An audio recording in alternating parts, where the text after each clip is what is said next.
Quantum fuel at 75%. Almost there, Hannah. With the big guns, and by the big guns I mean these.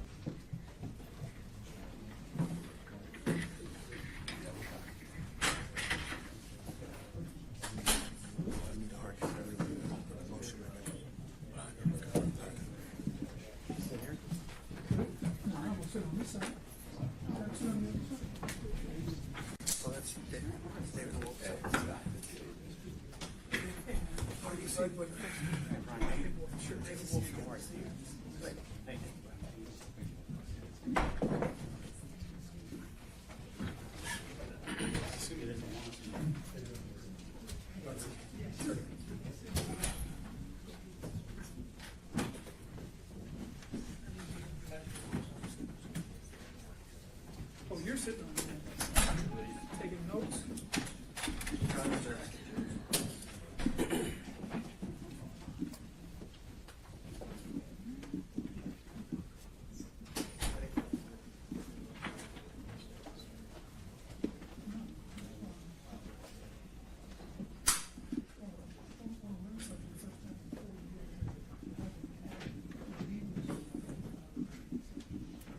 If it's with you, I'll mind.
All right. Here it is, the Fulton County DA panel, judicial attorney, the Honorable Judge Scott McAfee is presiding. Court will now come to order. Thank you, Mr. Chairman.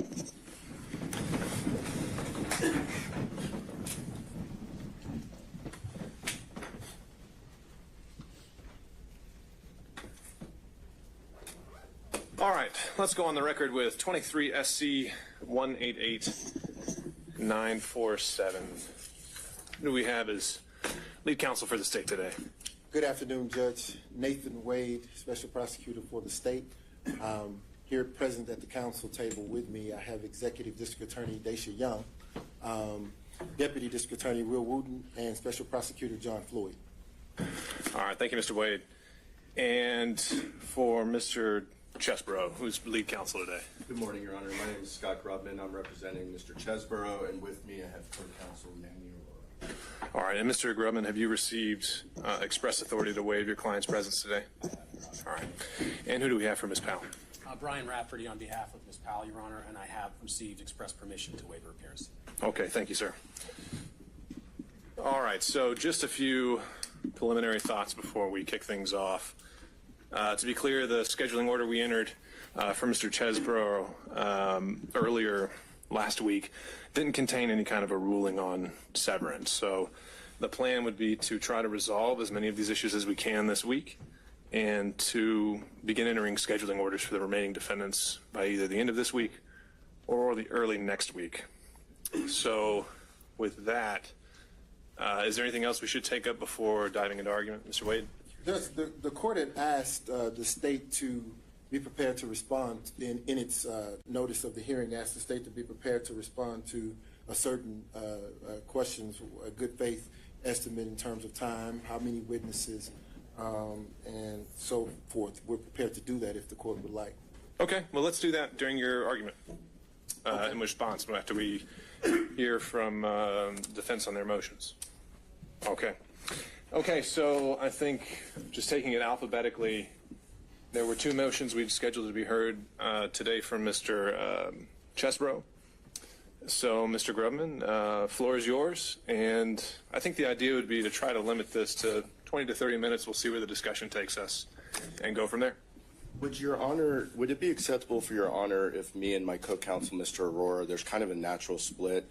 I'd like to talk about the kind of groups of facts that will go to both of our motions, both the motion to sever counts and the motion to sever from Ms. Powell. I believe the court indicated you would want to hear arguments on both. And then Mr. Aurora will talk more specifically about the statutory factors, if that's okay with Your Honor. And it won't take we won't take up more time than any one of us would have. Okay, have at it. Thank you, Your Honor. Your Honor, I want to start off by saying we recognize this is a RICO prosecution. We recognize that, and we do recognize that part of RICO is, providing prosecutors, at least the state would argue this, and there is some case law to suggest this, providing prosecutors with a little more ability to bring in conduct that's maybe broader than had they charged a direct crime. For example, in this case, there are, I would argue, 3, 4, or 5 separate alleged conspiracies really contained in one alleged conspiracy in this indictment. Mr. Chesborough is only concerned in terms of the evidence or allegations with what I'm going to call the alternate elector alleged conspiracy. The allegations contained in the indictment, and of course I'm not saying that I believe they are true, but accepting them as true, shows that Mr. Chesborough, at most, was only involved in that aspect of the conspiracy. Specifically, the allegations showed that Mr. Chesborough received approximately 18 emails, all in his role as an attorney for the Trump campaign, asked to opine on the application of the 12th Amendment to the United States Constitution and the Electoral Compact, and then several other emails. Most of those additional emails were simply transmitting the memos that Mr. Chesborough wrote that are alleged in the indictment, and one or two other emails to certain state officials discussing the logistics of how to go through the Electoral Compact. So that's what I'll call the alternate elector alleged conspiracy. Mr. Chesborough has been indicted as part of that conspiracy. He's alleged to be part of that conspiracy. Obviously, we will defend those charges, but that's conspiracy A, if you will. Then there are two or three other conspiracies. With all due respect to Ms. Powell, and nothing I say, of course, in this should indicate whatsoever that I'm commenting on the evidence against Ms. Powell. And I apologize, I know that's not Ms. Powell, but her representative, Mr. Rafferty.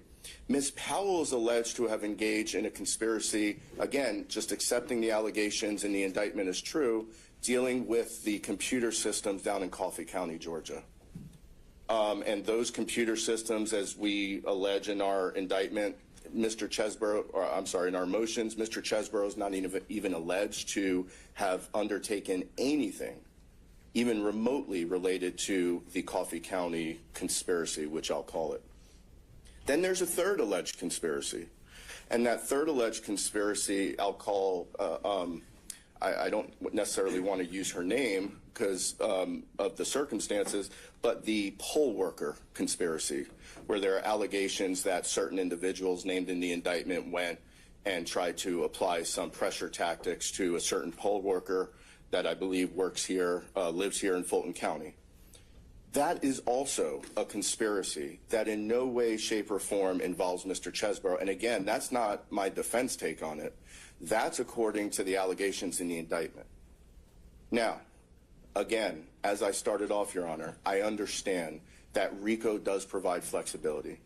What I would argue to the court, however, is that, of course, RICO does not overrule all of the rules and statutes and constitutional provisions that ensure that Mr. Chesborough not only has a speedy trial, which of course he's already demanded, but a fair trial. And Mr. Aurora will talk more about the detailed case law, but it's pretty clear here, Your Honor, that if this case were allowed to go to trial with either all 19 defendants, which obviously it seems like that's probably not going to happen, but even with just Mr. Chesborough and Ms. Powell, you're going to have two cases in one.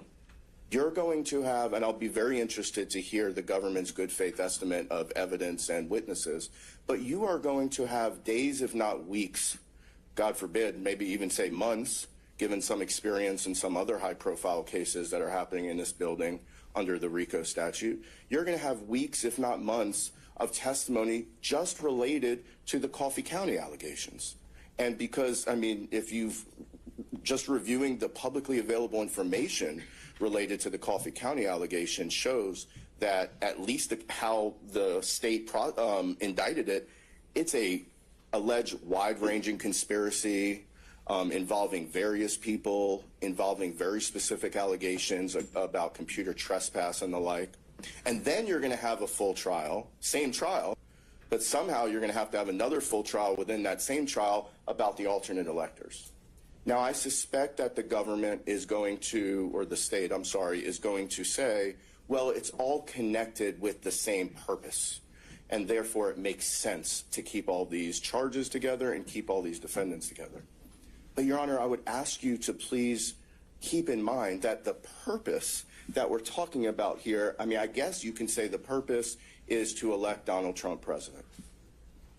But if that were the purpose, and a prosecutor could use a purpose of that magnitude to try to tie together charges and defendants that otherwise have nothing to do with each other, then, you know, before we know it, millions of people, literally millions of people could have been charged in this conspiracy. These are totally separate cases, Your Honor, and I believe, as you'll see from my colleague, Mr. Aurora, who will get up and talk about the case law. Thank you for allowing us to do that, because he's a lot more on top of that than me. And as you'll hear from Mr. Rafferty, I suspect on behalf of Ms. Powell, it is going to significantly affect these defendants' rights to a fair and impartial trial. Why should Mr. Chesborough have to deal with a jury who's going to sit there for weeks, if not months, and listen to all of this evidence related to Coffee County and Ms. Powell? He's never been there. He's never met Ms. Powell. He's never emailed, texted, or called her. He's never spoken with her directly or indirectly. And although I'm not trying to steal the thunder from my colleague, Mr. Rafferty, on behalf of Ms. Powell, same is to be said for Ms. Powell. Why should Ms. Powell have to sit there for weeks and months hearing evidence and testimony about the alternate slate of elector alleged scheme when she's not even alleged to have any involvement in that? And again, for the third and last time, I'll go back to, I do understand that RICO exists, whether we like it or not.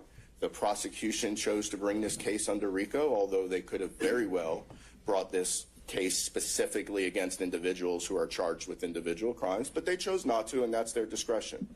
But, Your Honor, that should not override Mr. Chesborough's right to a fundamentally fair trial. It's in the state constitution, it's in the federal constitution, it's in the Georgia Code.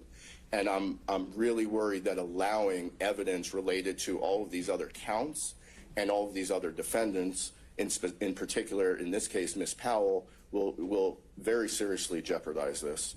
I think, as Mr. Aurora will make clear, it is clearly well within the discretion of the court, if not, as we argue, mandatory to grant this severance from Ms. Powell, and also to grant the severance we asked for related to the counts that don't affect Mr. Chesborough. So with that, Your Honor, I'm sure you'd like to hear some case law or supporting authority, so I will let my smarter co-counsel, Mr. Aurora, get up and deal with that. Thank you.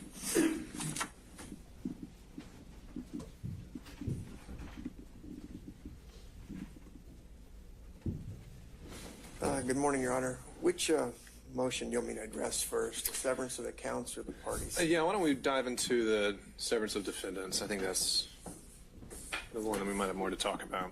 All right. Well, I think, Your Honor, when you were a DA, probably battled against each other on some of these types of issues, trying to get severances together, but that was in another lifetime, I guess. I've tried to put most of the case law that we've got that's in the briefs, because in the end, I'll give you some more 2023 cases that just came down a couple weeks ago, both federally and in the state system. But in the end, I think a fair assessment is it's your decision. I mean, there's nothing that says if X then Y or if Y then Z. It's just basically you're going to have to weigh the options. Is it my voice or is it ringing? There might be a little bit of a feedback. Okay. So with regards to the severance, with regards to Ms. Powell, I'll go ahead and start the court off with Henderson versus State, and I've highlighted it for the state. And may I approach, Your Honor? Sure. That just came down about 2.5 weeks ago. And if you go towards the second to last page on the back, I've highlighted that for the court and for opposing counsel. So as you'll see at head notes 40, 41, and 42, like it says, everything's basically in your discretion. But in this case that just came down a couple weeks ago, what we were talking about is sort of highlighted in regards to sort of similarly the facts in our case, right? The first issue is going to be, is there going to be any confusion about the evidence? Are there conflicting defenses, antagonistic defenses? And in the end, is there going to be confusion as far as that goes? There will not be any antagonistic defenses because the two people don't overlap at all in the indictment or any evidence that I've seen. The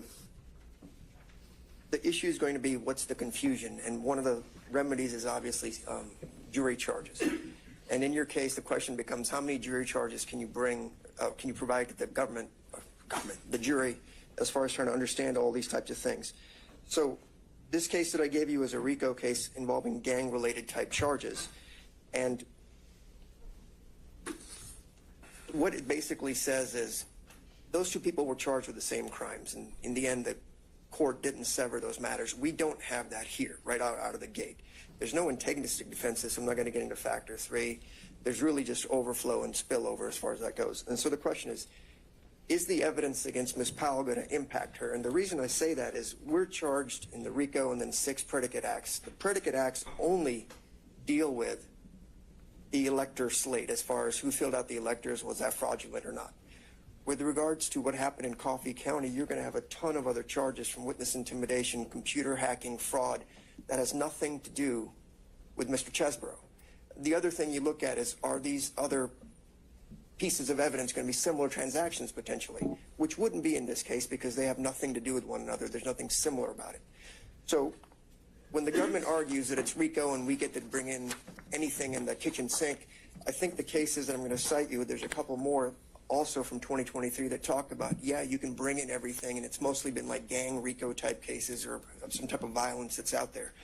It still gives you an out based on what you think. And the reason I bring these up is in all those cases, everybody's charged with the same things. Here, they can argue that it's a similar activity, but not to speak for Ms. Powell, but essentially from what I understand from the public record is she was fired before this conspiracy actually even started up because she said something that was supposedly crazy and the Trump people got rid of her, and whatever she did was sort of on a lark on her own as far as Coffee County goes. That's just my understanding from the public. Again, I just want the court to focus in on what type of evidence would come in against Ms. Powell versus what we're charged with, which is solely paperwork and legal opinion on 3 different memos and some emails. So with that, I'll approach the court on a RICO case that dealt with drug dealing that just came down in the federal courts in March of this year. It's out of the 9th Circuit. Again, I've highlighted everything that I believe to be relevant with regards to this case. Mr. Rowe, what's the site on that? The site will be 2023 Westlaw 2620418. And if Your Honor would look at just above head note 7, it's going to be about 3 or 4 pages in. I realize the bottom of my pages have sort of been cut off, but it would be if you just fold over 3 pages, and I've highlighted it.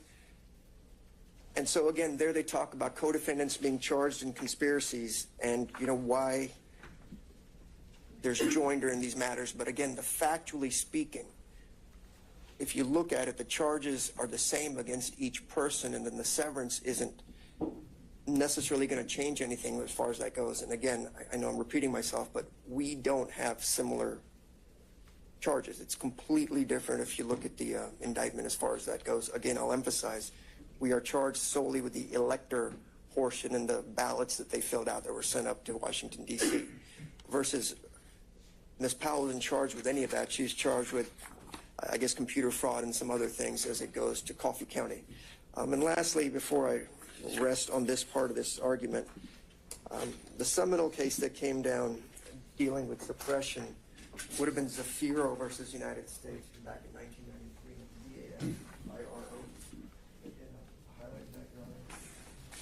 And this also is a drug conspiracy because almost all the RICOs and the conspiracies, unfortunately, dealt with drugs and violence, and it's just sort of an outlier or a case of first impression for all of us here. And if Your Honor goes to the head notes that are labeled 8, 9, 10, 11, 12, and 13 on the 3rd page over, they talk about the risk of a fair trial in this situation. Again, in Zafiro, they didn't grant the severance because the parties were interacted, and they just mostly talked about antagonistic defenses because one co-defendant would say the other guy did it, I didn't know anything about anything. But they also talk about what evidence could have been admitted that wouldn't be considered against someone else. And so in our position is, if you look at Georgia case law, it talks about would they be similar transactions so they could come in or some other vehicle. None of that exists here in this case. And like Mr. Grubman said, they're essentially different mini conspiracies within this entire RICO Act. And so what evidence are you pointing to that's inadmissible in your trial than would be in another?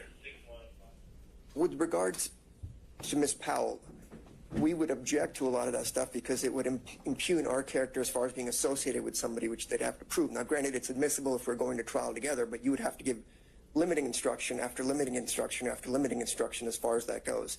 And at some point, if we're going for a week or a month or however long the trial is, I don't want the baby to get thrown out with the bathwater. That's why I'm emphasizing. We are charged with sort of the intellectual part of this case, right? We wrote some memos talking about how the ECA and the 12th Amendment works, and that's a separate motion we filed that we'll need to take up in the future about those issues. And then specifically in Georgia, we sent 2 emails to the head of the Republican Party as alleged. That's it. In the RICO counts, there's 160 some odd overt acts. As the court knows, there's an overt act, which doesn't have to be a crime, and there's predicate acts. We are not labeled as having committed any predicate act in the RICO conspiracy in this case. We then have 6 substantive counts, all that deal with whether the electors are fraudulent or not, and whether they filled out the paperwork was forgery or not. That's essentially all of it. With her, you don't have that. You've got what happened in Coffee County as far as, did we have computer fraud, computer trespass, did we intimidate people, were we suppressing the vote, things like that, you know, I've read about and I've seen the public atmosphere which is going to come up. That has nothing to do with us. Our whole point is, we were 1,000 miles away from here. We wrote intelligent memos based on our experience in the Gore versus Bush campaign, which we also worked on. And we basically said, if there is a valid underlying offense, then the ECA and those arguments that I'm making could be valid. We had nothing to do with the actual shenanigans, allegations, whatever, in the state of Georgia necessarily themselves. And that's where I'm trying to distinguish it. Because you could very easily say it's just 2 defendants, so there may not be a confusion of who's what, but you're essentially running 2 trials simultaneously in here. And so I don't think giving limiting instructions with me objecting to all of it is fair. And I think that's what Zafiro and some of the other cases talk about. And I brought those up because even though they ruled against us and everything, the analysis was relatively sound.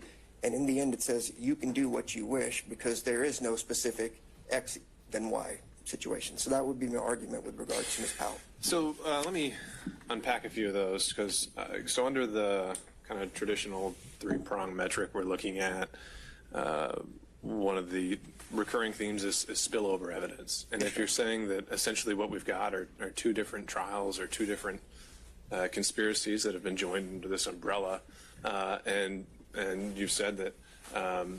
Cheesebro never even interacted or knew Ms. Powell in any way, where's the spillover there? If they've actually never interacted and these counts are entirely separate, as you keep kind of pointing out.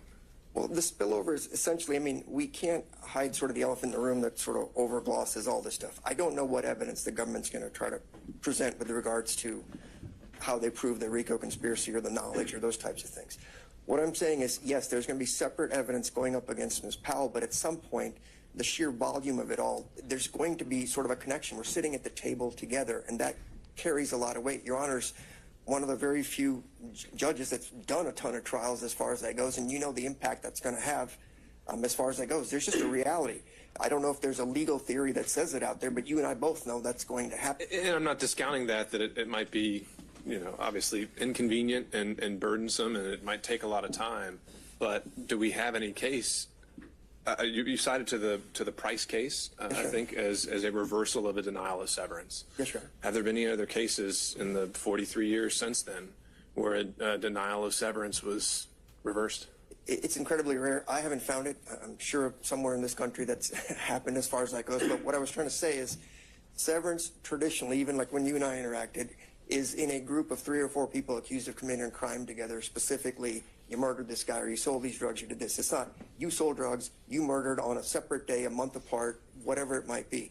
There's a time lag here. There's a completely different set of facts that go with it.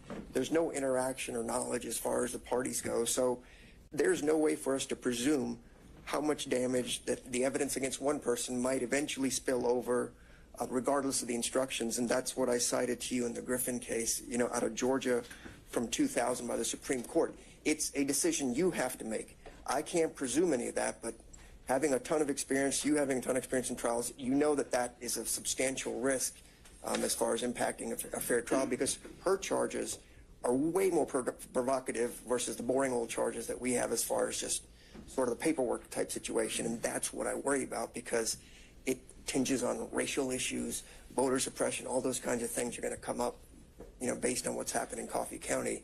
And that scares the heck out of me.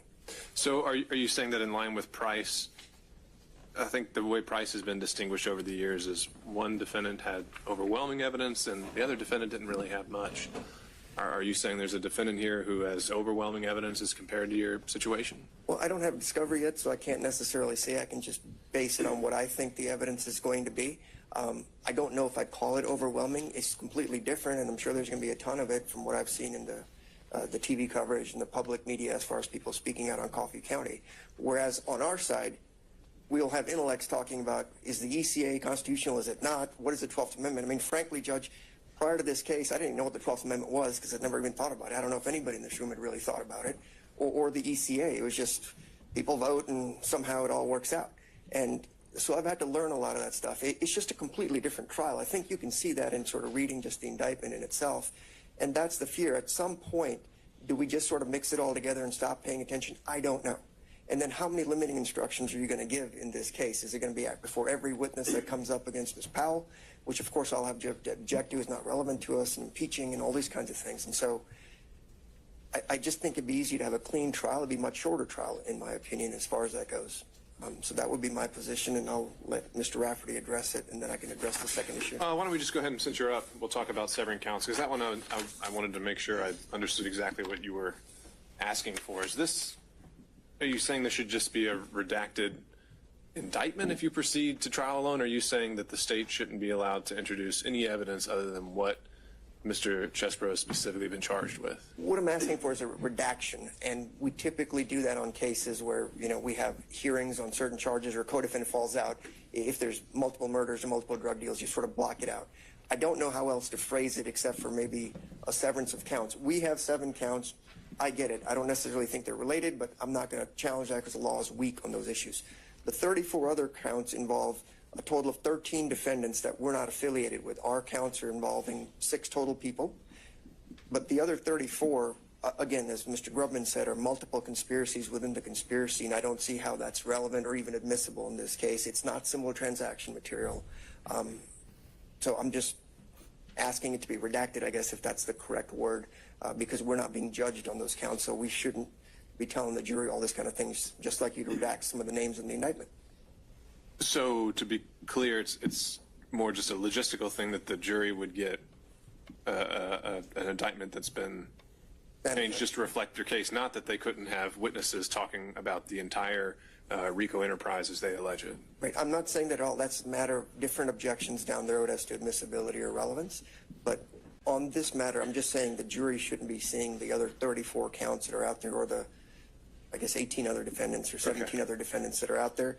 I did cite Durden as far as your discretion, but that's, again, more about counts I've been charged with, trying to sever, you know, something apart. We don't have that time distinguishing. All our actions are within basically 2 weeks, so I'm not going to waste your time with that. I'm just saying what the other 34 counts deal with, the time frames are different, the people are different, the charges are different, and so I would just like a sanitized indictment, whether we go alone or with Ms. Powell, as to those counts, because I think the court can see, obviously, there was some prejudice there, having to read off a 98-page indictment when only, I think, 6 or 7 pages apply to us.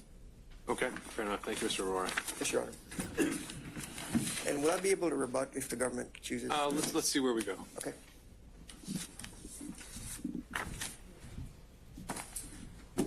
Good afternoon, Your Honor.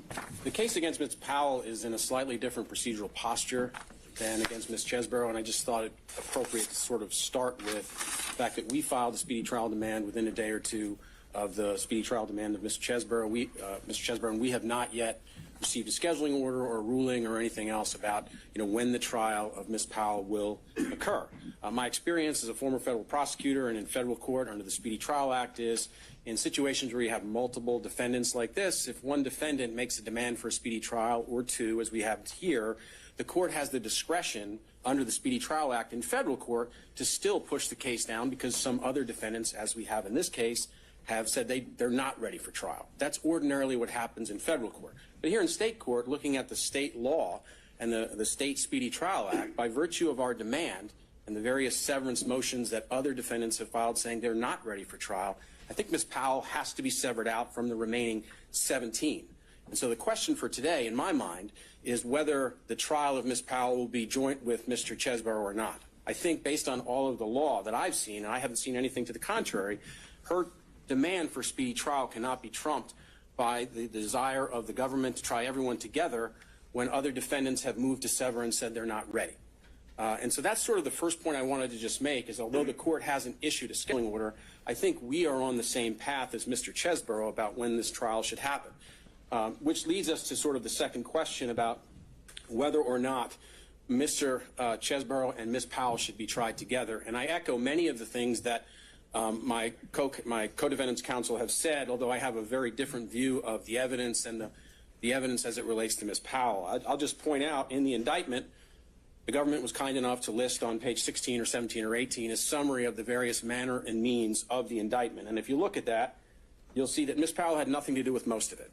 Ms. Powell had nothing to do with false statements to state legislators, nothing to do with false statements to high-ranking government officials, nothing to do with false electoral college documents, nothing to do with the election worker here in Fulton County, nothing to do with solicitations of the Department of Justice, nothing to do with solicitations to the vice president. The only thing which she's alleged to have involvement is, as my co-counsel have said, is this Coffee County matter. And frankly, Your Honor, the way the government has characterized that, the evidence is going to show they're incorrect. She was not the driving force. The evidence will show that she was not the driving force behind that there were other lawyers not mentioned in this case that were actually the driving force behind that. We've submitted a Brady request already to the government before this hearing, asking for a host of different kinds of exculpatory material that we believe the government has that will show that. That will show that she was not the person that was behind this, has been alleged in this indictment. Her typewritten name does appear on a contract, but she never signed the contract, and the contract isn't even for Coffee County. It's for another state, and she never signed it. And the most important part of this case, Your Honor, with respect to the Coffee County aspect of this case, is the question of authorization and whether or not the visit down there was authorized or not. And there's a lot of public documents that are out there that demonstrate that numerous folks associated with Coffee County authorized that visit. The video itself shows that. Ms. Powell's name appears maybe a dozen times in this indictment. She has nothing to do with the electoral college aspects of this, which is going to involve all sorts of complex testimony about constitutional issues and things of that nature. Her only involvement, as alleged by the government, is what happened in Coffee County, and even that they have wrong. So why does that matter? Because my presentation, my cross-examination, my case is going to depend on my ability to present to a jury that she had nothing to do with what the government says she was involved in Coffee County. The evidence is not going to show what they say. But all of that, all of my efforts, is going to get washed away in days or weeks of testimony, perhaps, about the Constitution and whether or not and under what circumstances alternative electors can be put in place, and whether the legal opinions of Mr. Chesborough and others have any sort of legal validity. All of that is going to be prejudicial to my client. She's going to be sitting there for days, if not weeks, listening to this kind of testimony when the case as to her in Coffee County really boils down to one day, January 7th. That's it. The whole case is about whether or not that visit was authorized and what, if any, role she had in it, which is very little, if none. So, you know, she's going to be prejudiced by all this other testimony about things that she had nothing to do with. And as a matter of judicial economy, you have discretion, as my counsel have said. You have the discretion to make a decision about the interests of judicial economy. I don't think a trial about Coffee County, if that's what we have a trial about, is going to take weeks or months. I think the trial could be over in a couple of days. Most of it is on video that a lot of folks have seen, and there's a handful of emails, and that's really it. There isn't that much evidence. And so when the court thinks about its discretion, about how it can exercise that discretion and move this case along, move Mr. Chesborough's case along, the best way to do that, frankly, is to try the cases separately. And I would ask the court to just exercise the discretion that it has, that my co-counsel have already set forth, and sever Ms. Powell's case from Mr. Chesborough so she can get a fair trial. I'm prepared to answer any other questions, Your Honor. I think I've laid out my arguments. Let me take up one, again, as it relates to the traditional framework. I think Mr. Chesborough's team took this up, but one of those, obviously, is the antagonistic defenses. Are you joining their position that you don't anticipate that being a consideration here? I don't think that there's antagonistic defenses because, as my co-counsel has said, my client doesn't know Mr. Chesborough, has never met him, has never really spoke with him. There's no emails or documents or anything else. What he's accused of has absolutely nothing to do with Ms. Powell at all. And so I don't see that as antagonistic. It's just that evidence presented at a trial with Ms. Powell is going to prejudice her in the same way that Mr. Chesborough's lawyer said that evidence about whatever Ms. Powell did would prejudice Mr. Chesborough. Okay. Thank you, Your Honor. Thank you, sir. Hey, that cue's fired. That's why Mr. Wooten is chomping at the bit to address some of the arguments that counsel has made. I'll just briefly lay out a few things that the court has asked the state to be prepared to respond to. Firstly, we will contend that a trial of these 19 co-defendants will take 4 months, and that does not include jury selection. And it's also predicated upon whether or not, of course, the defendants elect to testify or not. But 4 months is our time estimate. In terms of the number of witnesses, there are in excess of 150 witnesses that the state intends to call. 150 witnesses. Judge, we contend that we must prove the entire conspiracy against each and every one charged. Each and every one charged. So the court, in the interest of judicial economy, would have to make the decision as to whether or not the court wants to try the same case 19 times or 2. So, to be clear, when you say 2, is your position evolved from your filings of last week or from lately? It hadn't, Judge. I just throw out the number for just to give the court the difference in the number of times and the number of man hours it'll take to try the case, once or twice. Well, when you say twice, who's involved in each case? Obviously, the 2 who have requested severance here. All right, because up to this point, I thought the state's position was all 19 need to go on October 23rd. It is, and that continues to be our position. Okay. And just to clarify that and flesh that out a bit, you're saying that right now you would predict that if it was just a trial of Ms. Powell and Mr. Chesbrough, that the state's going to need those same amount of witnesses, those same amount of exhibits, and that same amount of time? Absolutely. Okay. Your Honor, for my portion, I do have a PowerPoint. How does the court prefer that I do that? Well, I think we'd have to get you on the Zoom call so you could share a screen. Okay. Just a moment. Do you have a link for that? I do not, Judge, but All right, let's see if we can email you that.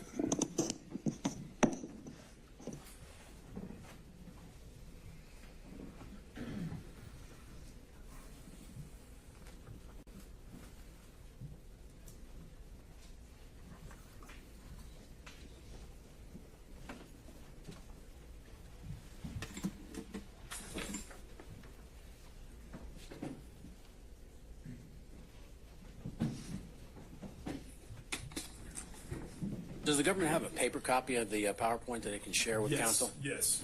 While I'm waiting on that email.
Judge, I'm not seeing that email come through.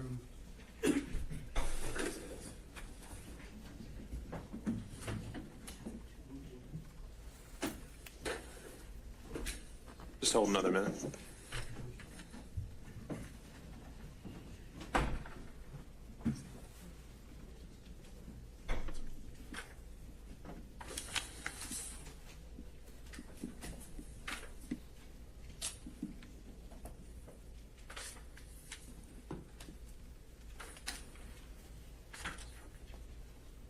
Your Honor, if we're using, I'm sorry, is it all right? I'm sorry, I had knee surgery 2 weeks ago. So, could we just make the PowerPoint an exhibit if the government's going to use it to the record? We want to make it an exhibit? That's I would ask objection here with this S1? No objection, Your Honor. All right. Do we have an extra copy for Ms. Smith? We could share ours. I can share with Mr. Rafferty if they don't have an extra copy. Judge, I did have a copy for the court, but I could convert that to an exhibit if the court prefers. Sure.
Judge, I've got the meeting ID. I just don't have the passcode.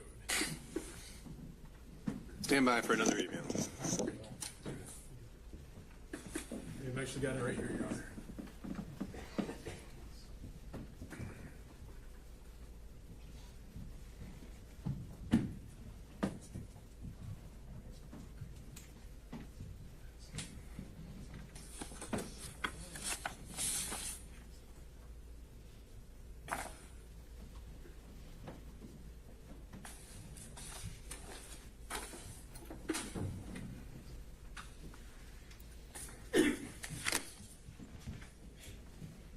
Judge, may I go ahead and share screen?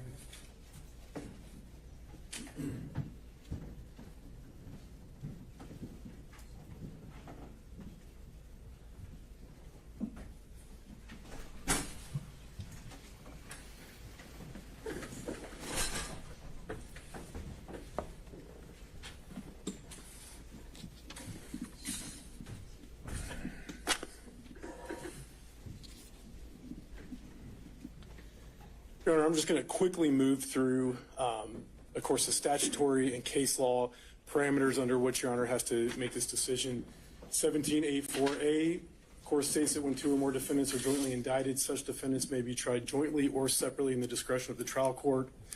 And our case law, we're relying on Collins versus Estate, 312 Georgia 727.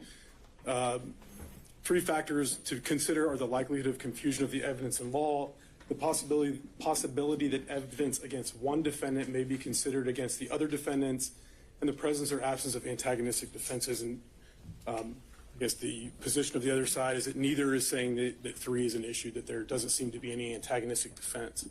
Of course, neither the mere presence of an antagonistic defense nor the possibility that a separate trial will give a defendant better chance of acquittal is sufficient to sever. The defendant bears a burden of showing that a joint trial would be so prejudicial as to amount to a denial of his or her right to due process. So I want to talk about what's not a proper ground for severance first. And this is coming from Mr. Cheeseborough's motion to sever. He says, in sum, there has never been any direct contact or communication between Mr. Cheeseborough and Ms. Powell. Similarly, there is no connection or overlap between the overt acts or the substantive charges associated with Mr. Cheeseborough and Mr. Powell. That is not a defense, and that is not a ground for severance. Similarly, Ms. Powell's motion says that Ms. Powell can receive a fair trial only if she's tried alone. The prejudice that would inure to her from a lengthy trial with any of those she was not involved with and about the vast number of events she had no knowledge of or connection with would deny her due process. Again, not a defense, not a ground for severance. Turning to case law, Lowry versus the state, 347 Georgia App 26, a 2018 case. Nothing in Georgia's RICO provisions requires that Lowry, the defendant in that case, have participated in or even been aware of all the alleged acts of racketeering activity committed in connection with the common enterprise. Thompson versus the state, also Georgia Court of Appeals. None of the provisions of the Georgia RICO Act requires that each defendant in an enterprise have full knowledge of all facets and elements of the enterprise and all of its members or actors. And likewise, the federal courts agree. This is an 11th Circuit case, 1996, United States versus Castro. In proving the existence of a single RICO conspiracy, the government does not need to prove that each conspirator agreed with every other conspirator, knew of his fellow conspirators, was aware of all the details of the conspiracy, or contemplated participating in the same related crime. And so we've heard a lot from both defendants about they didn't know the other people. They were located thousands of miles apart. They didn't even know that the other parts of the conspiracy were going on. But the case law is clear that that does not matter. Of course, anytime a person enters into a conspiracy, they are liable for all of the acts of all of their co-conspirators. And that's it. Evidence against one is evidence against all.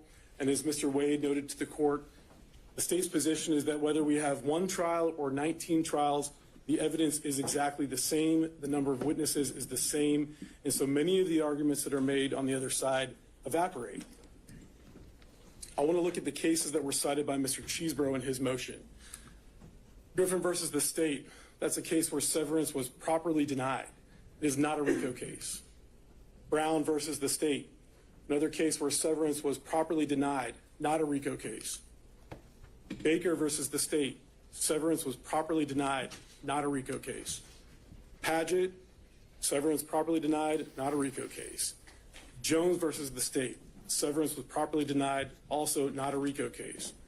Zafiro versus United States, federal case, again, severance was properly denied, that was not a RICO case. Henderson, which we just received just now, that was also not a RICO case. Severance was properly denied.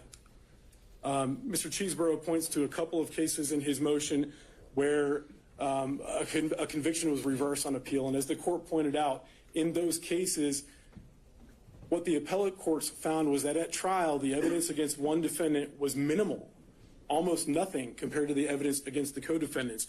And so it was just fundamentally unfair that there was all this evidence that applied to one, very little that applied to the other, and the jury may have been confused. Look at Defendant Powell's list, and most of these are the same, so I'll click through them. Again, same cases, most of them severance properly denied, none of them a RICO case, and the ones where a conviction was overturned on appeal, again, it came down to insufficient evidence at trial. The evidence against the defendant named was just so minimal compared to the evidence that was pertinent to the other defendants charged. And of course, conspiracy cases, and more specifically, RICO conspiracy cases, are different. And that's why we point out that all of those cases relied on by the other side are not RICO cases. And so the analysis is different. The facts are different, and the law is different. Looking to our Georgia courts, Pasha versus the state, 273 Georgia App 788, 2005 case. Each actor in a conspiracy is responsible for the overt actions undertaken by all of the other co-conspirators in furtherance of the conspiracy. Willingham versus the state, Georgia Supreme Court case 1995, where sufficient evidence of a common scheme or plan to commit a criminal offense, joinder is authorized. And our federal courts kind of take both of these concepts, and in United States versus Caporale, 806 F. 2nd, 1487, an 11th Circuit case here in Atlanta, 1986, joinder of co-defendants in a count charging a single RICO conspiracy violation is permissible, even if different defendants are charged with different acts of racketeering, if the racketeering acts charged are in furtherance of the overarching RICO conspiracy charge. And in our case, the state's theory of the case, and as laid out in the indictment, each and every one of those 161 overt acts charged, and all of the offenses charged from count 1 to count 41 were all in furtherance of the same overarching RICO conspiracy, which was to unlawfully affect the outcome of the 2020 election in the state of Georgia. Every single one.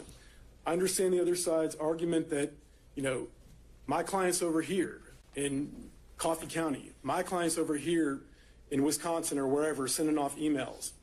But the problem for them is that it doesn't matter because it's all part of the same overarching RICO conspiracy.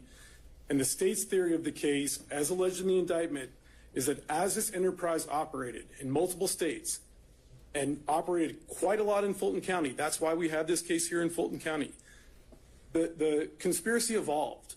One thing didn't work, so we move on to the next thing. That thing didn't work, so we move on to the next thing. That thing didn't work, so we move on to the next thing. And that was going on from the first overt act to the last overt act, all part of that same overarching RICO conspiracy.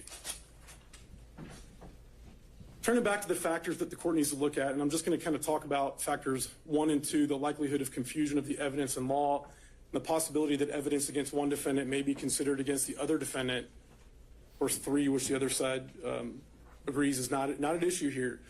But 1 and 2, because this is a RICO conspiracy case, and because the evidence against one is admissible against all, 1 and 2 evaporate. There's no likelihood of confusion about which evidence applies to which defendant or which law applies to which defendant when all of them are alleged to have engaged in the same conspiracy. And it's significant that in count 1 of the indictment, the RICO count, the allegations set forth in counts 2 through 41 are all included in that count 1. And so while, Mr. Cheeseborough may have never been to Coffee County, the evidence about Coffee County is evidence that the enterprise existed and shows that the enterprise was working. And because it's a conspiracy case, Mr. Cheeseborough is liable for what happened there, and it's admissible evidence. Again, going back to our federal court, since any evidentiary spillover, and the court asked about this issue, since any evidentiary spillover is vitiated where the evidence in all events would have been admissible against the movement, in the context of a conspiracy, severance will rarely, if ever, be required. This is a First Circuit Court of Appeals case, and we submit that as persuasive authority here. Again, turning to another example, United States versus Diaz, a Second Circuit case from 1999, and a federal RICO conspiracy case from the Second Circuit involving the Latin Kings. Even when a defendant was implicated in only 1 of 9 separate murders carried out as part of a pattern of racketeering activity, a joint trial was proper because all of the evidence was admissible against each and every one of the defendants to show multiple things, not just that they committed an act, but to show the existence and nature of the RICO enterprise and to show a pattern of racketeering activity on the part of each of the RICO defendants, as well as his or her relationship with the enterprise itself. And I just love this quote because I think it sums it up. Again, it's an 8th Circuit Court of Appeals decision, persuasive authority, but there in United States versus Kehoe, the 8th Circuit said that it will be the rare case, if ever, where a trial court should sever the trial of alleged co-conspirators. The other side pointed a little bit to this, but I did want to mention that any potential jury confusion can be addressed by other means other than severance, such as an instruction to the jury to separately consider the evidence as to each defendant. Now, again, the state's position is that because this is a conspiracy case, because it's a RICO conspiracy case, that all of the evidence is admissible against all of the defendants. But even if that, even if there were some issue or to be extra cautious, the court could give a limiting instruction. And the state's position is that it would not be limiting instruction after limiting instruction after limiting instruction, because again, all the evidence is admissible against all the defendants. Also, the defendants completely ignore a long line of cases in Georgia that affirm the denial of severance for Georgia RICO Act violations, all decided under these same principles that I've just talked about. First, Chancey versus the state, Georgia Supreme Court, 256 Georgia 415, a 1986 decision, Evans versus the state. I think we've got the sites here. We can Okay. get those later. Sure. And those are provided to counsel, and Your Honor, I have copies of those as well for you. So under these principles, the defendants cannot satisfy the first 2 prongs: likelihood of confusion of the evidence in the law, the possibility that evidence against one may be considered against the other, because that's allowable. That's exactly what a RICO conspiracy case is allowed to do. I don't think I need to talk too much about the third prong because of the statements of the other side. Just would hit that defendant has to show that a joint trial as it relates to the third prong would have to amount to some sort of a denial of a due process right. And we don't believe that's the case here. Palmer versus Estate, just to point out a few, Georgia Supreme Court case where the Palmer court highlighted certain situations where there was no antagonistic defense, Barge, Metz, Lauren, and again, won't get into those because of where we're at. But the bottom line there is that it has to be prejudicial as to amount to a denial of his or her right to due process. Also want to talk about public policy. Public policy, and our courts have hit on this issue, strongly disfavors severance in complex conspiracy cases for several reasons. One is judicial economy. There's been arguments on the other side that somehow severing any of these defendants out would be more economical. I'm not quite sure how that works. I think one 4-month trial is shorter than multiple 4-month trials. Same witnesses, same evidence. Minimizing the inconvenience and trauma on victims and witnesses. And I want to remind the court that part of this RICO conspiracy involves victims. There are victims in this case that were targeted by members of the enterprise, and their lives were turned upside down. And that's an important part of this case, and having those people come and testify multiple times over and over would both inconvenience, but more importantly, traumatize them. Consistency of the verdicts. And I've got a little bit of case law that talks about that. Efficient use of state resources and fundamental fairness. Justice Scalia astutely observed, it would impair both the efficiency and the fairness of the criminal justice system to require, in all these cases of joint crimes where incriminating statements exist, that prosecutors bring separate proceedings presenting the same evidence again and again, requiring victims and witnesses to repeat the inconvenience and sometimes trauma of testifying, and randomly favoring the last tried defendants who have the advantage of knowing the prosecution's case beforehand. He goes on to say, joint trials generally serve the interests of justice by avoiding inconsistent verdicts, enabling more accurate assessment of relative culpability. And he points out that these are sometimes advantages that operate to a defendant's benefit. So even apart, he says, from these tactical considerations, joint trials generally serve the interests of justice by avoiding the scandal and inequity of inconsistent verdicts. And our Georgia courts agree.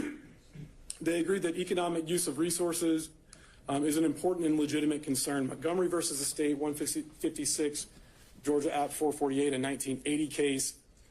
In a case where the same witnesses, the same evidence, and the same charges would be used against all defendants, thus affecting judicial economy in the use of physical facilities, time of witnesses, jurors, and court personnel.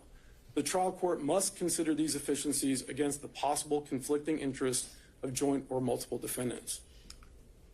And the 11th Circuit, again, agrees. United States versus Brown, 2007 decision 505 F 3rd 1229. We find considerations of judicial economy to weigh heavily against severance in light of the substantial systemic interest in handling this complex conspiracy case in one trial. And in that case, it was a 2-month trial. State, as we've represented to you, Judge, believes that this would be at least a 4-month trial. So defendants, the state's position, have not met their burdens as to any of the factors set forth in Collins. The case presents no likelihood of confusion of the evidence or law applicable to any defendant because all of the evidence is applicable to all of the defendants. All of the law is applicable to all of the defendants. And 2, evidence against any defendant may properly be considered against each of the defendants in a RICO conspiracy case, so there's no risk of this spillover effect.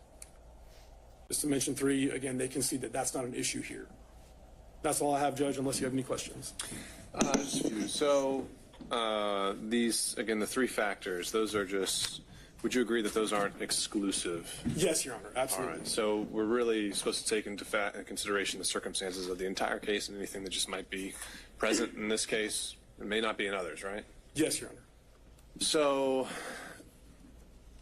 I guess some of the things I think we need to think through, to me also, it's more this position that we still need to have all 19 people at the table 47 days from now. And maybe this is something, if you need to tag team in with somebody else on the council, one of the first things I kind of want to talk through is potentially how removal affects this. So I know your state is currently litigating this issue with multiple of the co-defendants in federal court. And while that's happening, until a decision is made, we can't issue a judgment of conviction here, right? Yes, Judge. Now, no matter how Judge Jones rules, isn't either party going to have the right to appeal that ruling? That is correct, Judge. Our position is that both sides would have the right to appeal. And so the 11th Circuit could take any idea of how long to weigh in? As long as they need to. Right. So it could potentially, even optimistically, be a 6-month turnaround just for the 11th Circuit to come up with a decision, right? Yes, sir. So if it's a 4-month trial that starts in October, we're potentially sitting at a point where we've presented the entire state's case, maybe even the jury has returned a verdict, but we can't enter that judgment of conviction until the 11th Circuit comes to a decision. Is that kind of the scenario we're playing out here? Judge, I think... Excuse me, we can have a moment, Judge.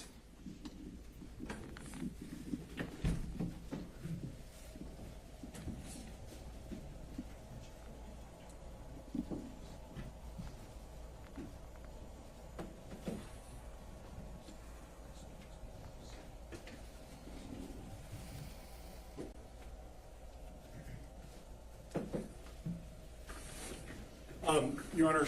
And by the way, let me add, I know this wasn't something that I highlighted, so if this is something we need to submit for, post-hearing briefing, we can do that, but this is something that I think is a consideration we ought to be taking into mind. Sure, and that may be the best route, Judge. Our kind of position on that is it depends on what the scope of Judge Jones's order is. If he takes the position that he removes everyone, or that he just removes those who may have, some entitlement to removal, the law is a little unclear on how that works in a criminal case. But you can see what would happen. No matter how he rules, if let's say he says that some aspects of the case stay behind with us here in Fulton County, and the 11th Circuit changes their mind and reverses that entirely and says, no, the entire case has to get removed to federal court. Where does that leave us in the middle of a jury trial? Is double jeopardy attached? Have you now risked your entire prosecution because this case has now been removed to federal court and we've sworn in a jury and it's been presenting evidence against all these other co-defendants? Judge, again, I think for those very complex kind of fine-tuned details, we may need the opportunity to brief those issues. It's not easy, and we've got, again, less than 2 months to figure this out. So I think to kind of charge ahead without coming to some thoughts on this very soon might be risky. So, and then the other issue here is even if we say that the 3 prongs aren't met, again, just dealing with the logistical issues, the state's case may take 4 months, but voir dire with 19 defense attorneys is going to be a different animal than voir dire with 2. So I don't think saying they're both going to equally be 4 months, no matter how many defendants are involved, would be completely accurate. Is that fair? In terms of who can object? Just at any particular question that's asked, the sidebars that are requested, just the sheer physical limitations if one attorney gets sick. Is it really so, can we so confidently say that each trial is going to be exactly 4 months, no matter who's involved? I don't think we can say exactly, but I think it kind of cuts both ways, Judge, because if we had, for example, 19 people tried at one time, you have a witness up, and let's say they're subject to 19 cross-examinations. Of course, each of those 19 is not going to be the same full-length cross-examination. So you would have kind of a shorter, if you took them all together, you might have a shorter time for that witness on the stand with 19 people versus if you have 19 trials of one person. And I'm going to the extremes just to demonstrate the point. But if you have 19 trials with one defendant each, then each of those witnesses would be fully cross-examined 19 times. So there's a give and a take. Some things might take longer, some things would be quicker. So the other things to think in mind is this is going to be a case with a lot of pretrial motions. And again, I don't know how many hearings we're going to need to have to sort through all those.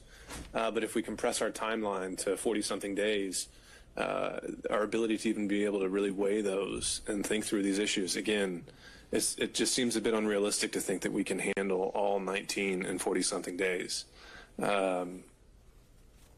That's my initial reaction. Thinking of just how to get this, and are we even delaying the inevitable? If we say there's no severance, aren't we going to have 17 defense attorneys get up here and file motions for a continuance just saying they're not ready? I think we've already had some counsel indicating they're on trial in other cases in federal court. And if we're just going to be sitting in a position where we're having to consider a continuance motion in 40 days,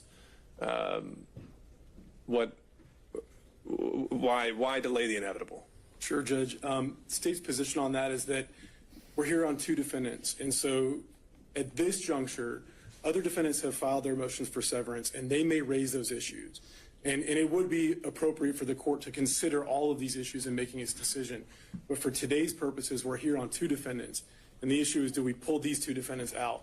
Not do we pull, defendant 13 out or whatever the case may be. So the state's position is until those are raised by those parties, once we have hearings on those, that they shouldn't affect the court's decision as it relates to these 2 defendants. Okay, so at a minimum, I think what I'm hearing here is that it might be appropriate at this time to consider whether Mr. Chesbrough and Ms. Powell proceed alone together.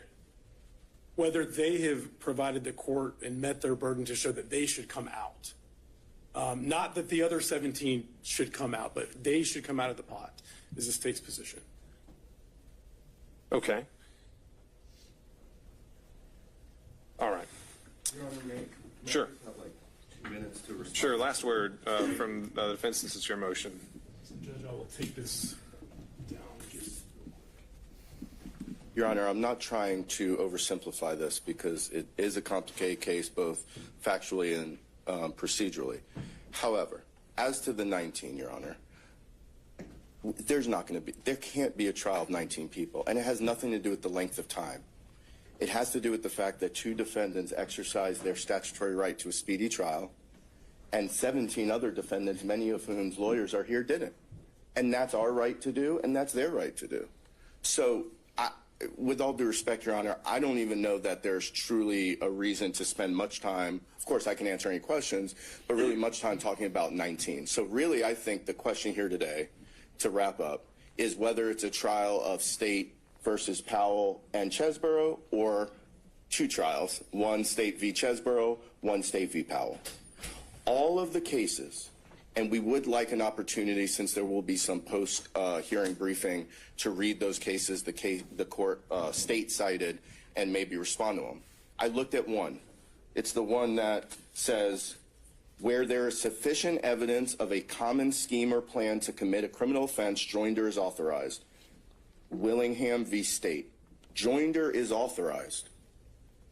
That doesn't mean that severance is inappropriate. Those are not the same thing. Just because joinder is authorized does not mean the court shouldn't sever. Let me be clear about something, Your Honor. The state wants this case, and I think it's absolutely clear in the pleadings. The state wants a case against Donald Trump and all these people together. The state wants to make this case about Donald Trump. Donald Trump is one of 19 defendants. Ken Chesbrough is another one.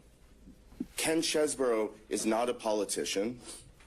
Before 6-7 months ago, he was probably unknown to 99.9999% of the population. You get all those nines? And so now to force him to sit here in a trial where there's evidence of all these other things is just not fair. And I'm sorry, Your Honor. They have a slide here. RICO is different. Sure, it's different. I acknowledge that in my opening. But what this slide does not say is that RICO overrides the rules governing fundamental fairness, constitutional and statutory protection that are designed to protect defendants. This Willingham case, and upon information and belief, I believe most of the other cases cited by the government are cases like murder. The Willingham case is a murder case. It's a murder conspiracy case.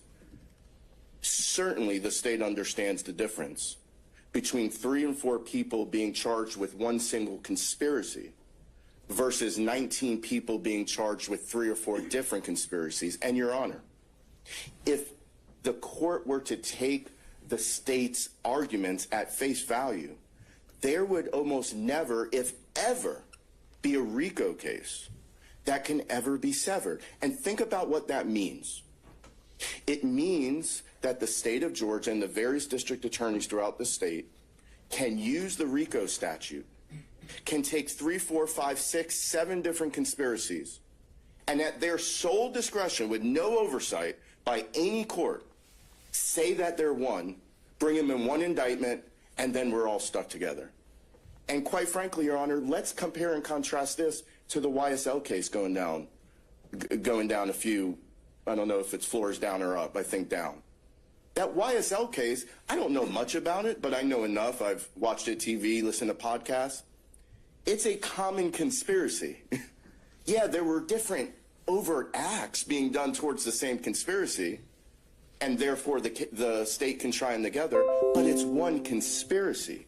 And that's where I think if you read that Willingham case, where there is sufficient evidence of a common scheme or plan, how, Your Honor, is the plan down in Coffee County, if it's a plan, the alleged plan, have any commonality other than electing Donald Trump, Your Honor? Half of the United States took some act towards electing Donald Trump. If that were the only thing that mattered in terms of connecting all these as a common conspiracy, there would be no rules of due process. And the last thing I'll say, Your Honor, is I will go back to what we said at the beginning. I think it's perfectly clear here that this trial does not have to last 4 months. Because what the state is assuming is that, let's say Your Honor grants our severance motion and allows us to try our case just Chesborough and then Powell separately. Well, they're saying, well, it's all going to be the same evidence. Not necessarily. Obviously, the time hasn't come to file motions in limine, but we will obviously file motions in limine regarding the admissibility of certain evidence, certain extrinsic evidence of other acts that we don't think are relevant. And we have the other motion to sever the counts.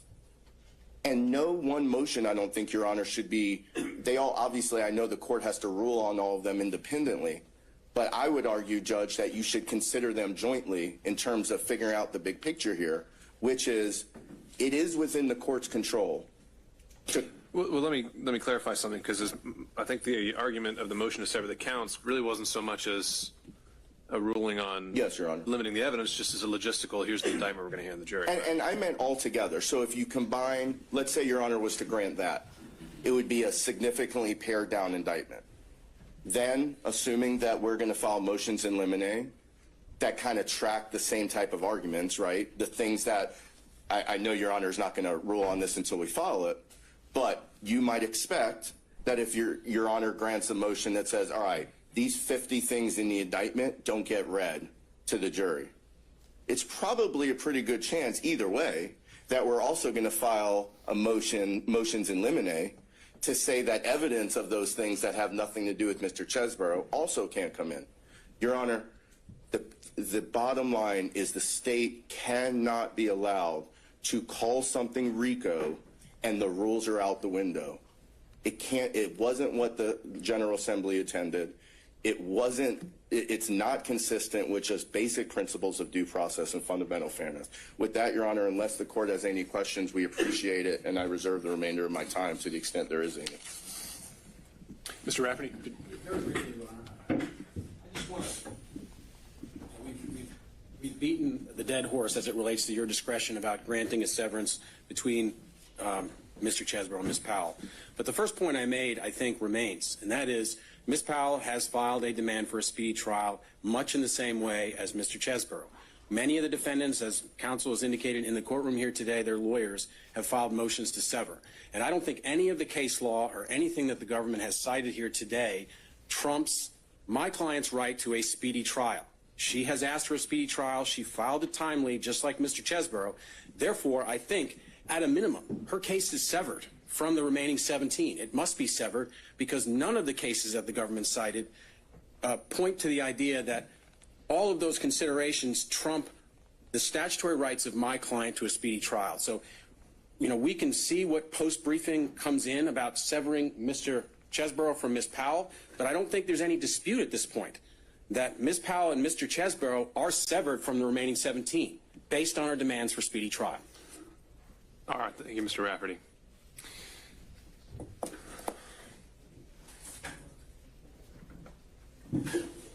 Your Honor, just briefly, just for the purpose of the record, I want to make clear that there is a dispute about severing the 2 from the 17. I think the state's made that clear, so I just want to make sure that that's cleared up for the record. There's some statement on the other side.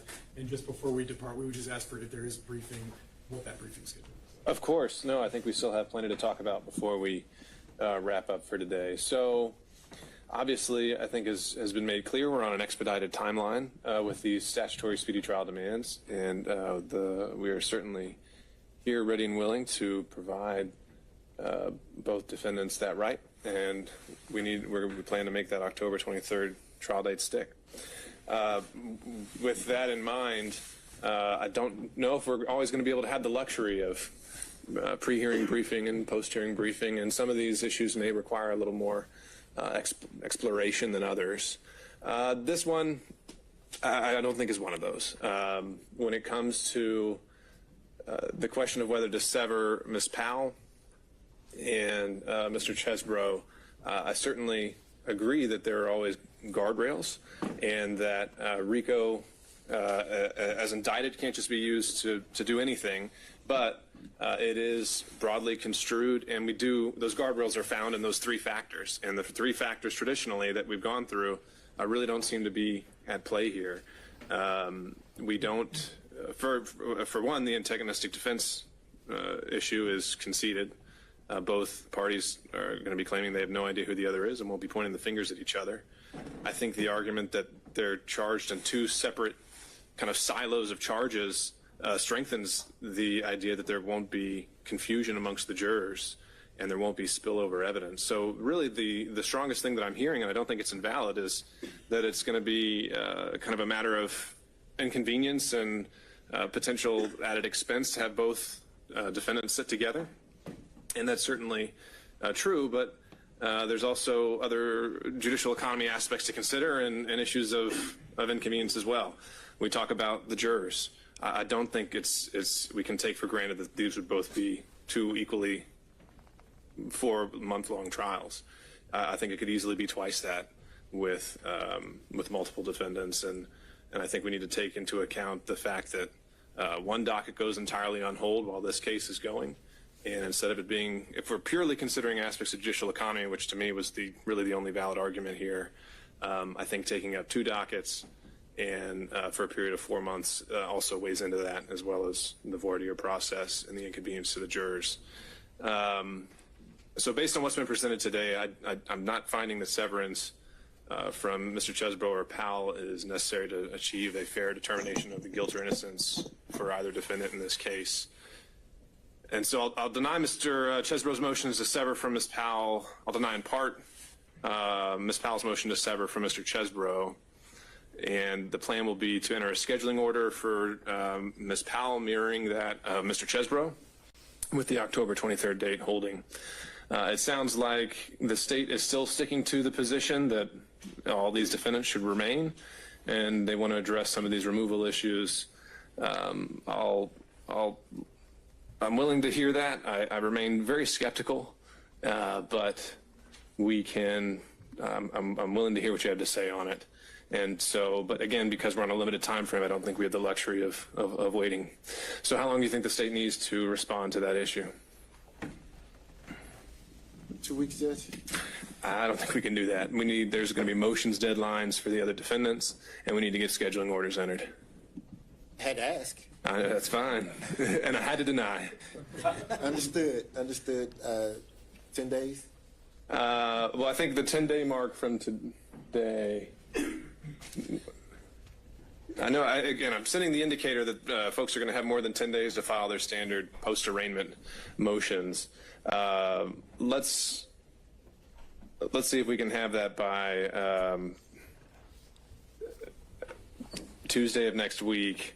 Again, this is limited to how you think logistically we could possibly keep these defendants together, and I think we can limit that to 10 pages. And if anyone else wants to respond, they can to that issue. But Mr. Grumman? Yes, Your Honor. This is, if you're still going on this issue, I did have a quick other issue just since we have your attention to bring up. We do have a pending motion to talk to the grand jurors. Right, let me get to that. So, again, knowing that Mr. Chesbro and Ms. Powell are hurtling forward and the motions are going to keep coming in, I don't think it makes sense to just have these all pile up. So we would pretty much maybe just keep having these weekly sessions together and handle them one at a time. So to that end, I believe we're starting another trial next week. I think it's a murder trial we're doing next week, but looking at Thursday or Friday of next week, how's everyone's availability? I only saw motions from Mr. Chesbro, so I guess the question's only directed towards Mr. Grubman and Mr. Aurora. I'm looking at Thursday or Friday morning. We're here whenever the court instructs us to be. Got it. Your Honor, could we ask for Friday morning? I've got to do a sentencing On Thursday morning? afternoon. Thursday afternoon? You know, Florida State hour is going to be free, so I just figured we could have, depending on the motions, just Well, so far you've got, I believe it's the two related to the grand jury, and then you have one more related to the supremacy clause. we've got two more coming either today or tomorrow. Maybe we limit it, since the grand jury issue is something that might take more time to flesh out if it's granted. Maybe we limit it to those two for next week, and we can save the constitutional arguments for another day. Can we still do that Thursday morning, though? Assuming if it's just those two related to the grand jury. We start at 9. That's the plan. Okay, Yeah. Thursday morning, thanks. I'm sorry, I'm John Fulton. For the record. Sure. Thursday morning or Friday morning? Thursday morning, it sounds like everyone, and we'll do those two grand jury motions. And then, Mr. Rafferty, if you want to jump on board and adopt them, we can obviously work you in. Yes, Your Honor. And just quick clarification, the briefing from the state by Tuesday, is that going to be on the question of whether it's going to be a trial of 19 or a trial of 2? That's right. Thank you.